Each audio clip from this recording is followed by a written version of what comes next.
Welcome back, ScreenRanters. Today, we're going to look at the scenes that have left a big impression on the audience. So much so that they've been viewed over and over. It could be down to them being inspirational, intense, empowering, or saucy. But the scene might be amazingly acted and shot, which draws people in time and time again. You can expect to take a delightful trip down memory cinema lane.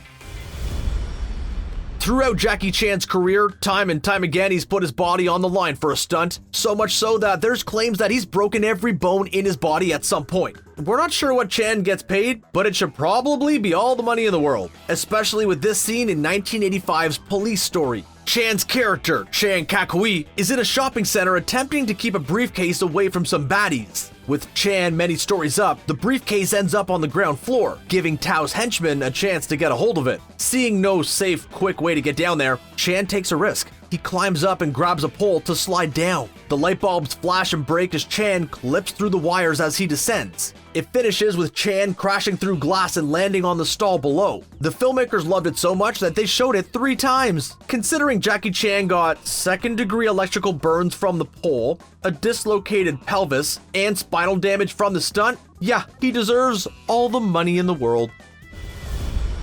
The first Star Wars film, A New Hope, came out in 1977. Not only did it profoundly affect the realm of science fiction, one moment in particular found its way into cinema history. As a group of stormtroopers walk under a door, one misjudges the situation. On the right side, the stormtrooper hilariously smacks his head on the door. Somehow this take was chosen in the final edit. Considering the terrible aim of stormtroopers, it makes sense that they would miss the opening and then get their head bonked instead. In later releases of episode 4, a sound effect has been added to add further comedy to a ridiculous moment. Since then, many actors have come forward to claim that they were the stormtrooper with the boo-boo. One of them is Laurie Good. He was interviewed about what happened. Apparently, he had an upset stomach during the scene. He'd already rushed to the bathroom 4 times by that point. With that, he took his eye off the door and thus came the infamous conk on the noggin.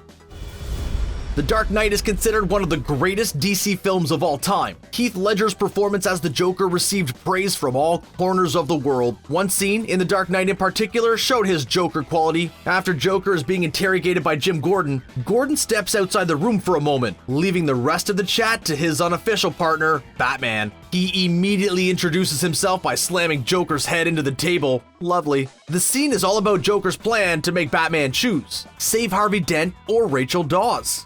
Both locations are rigged with explosives. There's no chance to save them both. Joker toys with Batman throughout, very much a cat and mouse game. The acting between the 2 thespians is exceptional. For those unsure what happens, Batman rushes off to save Rachel. Only when he arrives, it's Harvey. Both locations go boom, destroying Rachel and leaving Harvey with an injured face. Let's be clear, we're chit-chatting about Total Recall from 1990, not the dodgy 2012 version. Well, what do the rebels want?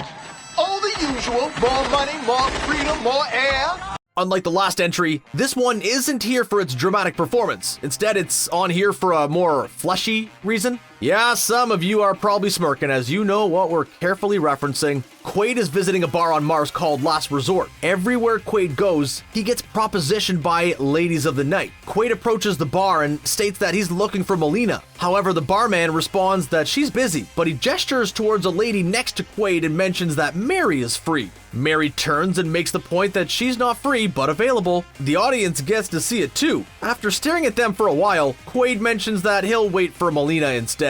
So Mary calls him a slime and then goes back to waiting for someone else to flash her Snow White's dwarves at. Quaid then gets groped by Melina. Touching way to finish the scene.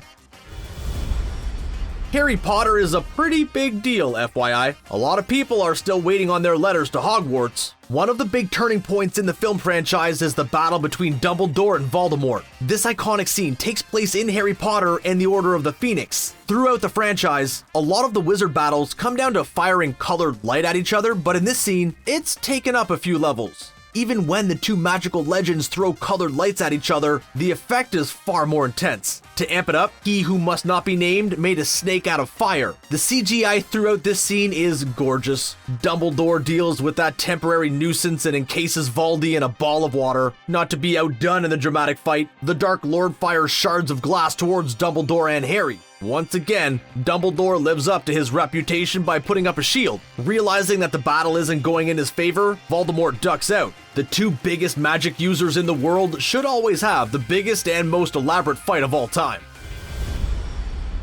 It's been said that Colin Firth did around 80% of his stunts in Kingsman, the Secret Service, so a large portion of the action-packed church scene is Firth. It makes the adrenaline-pulsing sequence even more impressive. In the scene, Colin Firth's character, Harry Hart, is investigating a lead at a hate church. It just happens to be the moment that Richard Valentine, played by Samuel L. Jackson, tests out his mind-controlling SIM card. As soon as it's turned on, everyone in the church are consumed with a violent rage. Hart goes on a rampage with Freebird by Leonard Skinner as the soundtrack. He takes out pretty much everyone else in the building. He uses a variety of innovative weapons to achieve that feat. The quick moments of the camera with the well-coordinated action and fast pace make the whole fight scene fascinating.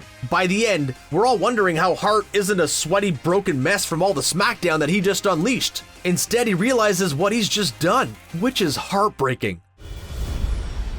In this celebrated scene, the future Harley Quin, Margot Robbie, is playing Naomi. Her and Leonardo DiCaprio's character Jordan Belfort are in their daughter's nursery. At this point, the married couple are not getting along too well, mostly because Belfort is a massive, liability. As punishment, Naomi states that she's only going to wear short skirts around the house.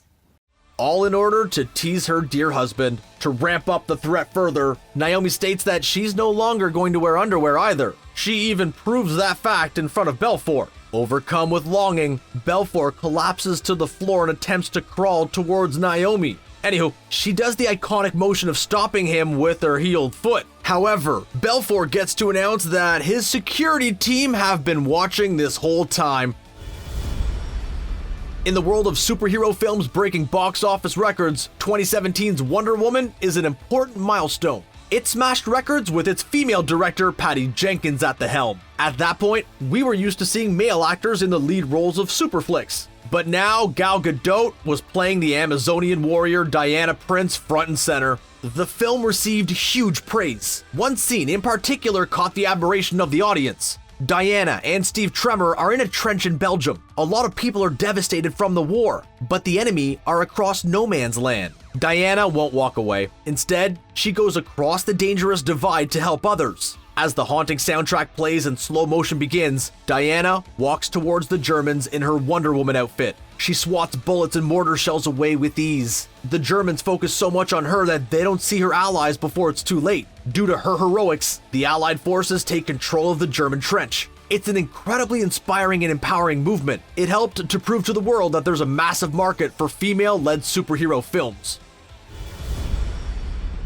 There were rumors that VHS copies of Fast Times at Ridgemont High were worn out due to this scene, but we're not talking about Nicolas Cage's cameo.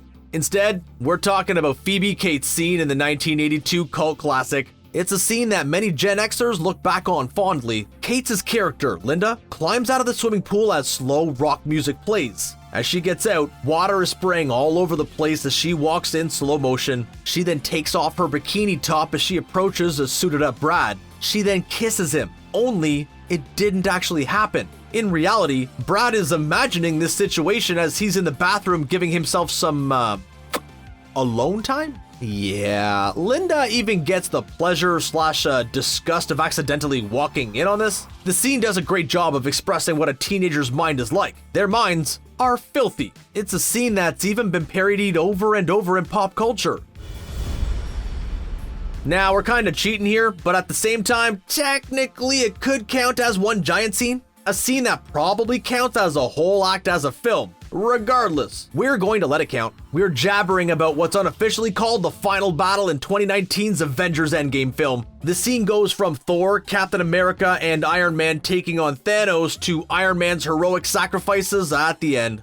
Due to all the action, stakes, and heroes involved, it's a scene that needs to be watched over and over again. A lot of action happens in the background. It also should be viewed again because of all the records this film broke, the decade it took to get here, and for being the end of an era. It's also the beginning of a new era in the MCU too. Endgame's final battle had many key moments such as Cap wielding Mjolnir, On Your Left, Avengers Assemble, Scarlet Witch owning Thanos, Captain Marvel's entrance, I Am Iron Man, and so many more. Now we need to go and watch all of the MCU films in chronological order again. We don't have a social life. And that's a wrap. There are so many scenes that people watch over and over again. Which ones did we miss? Maybe we'll do a part 2, or not. Did you watch any of the scenes mentioned today over and over? Put your comments down below. If you thought the video was neat, then please give us a like and share it. It gives us a warm, fuzzy feeling when you do that. It's appreciated. Finally, thanks for joining us today. Later, alligator.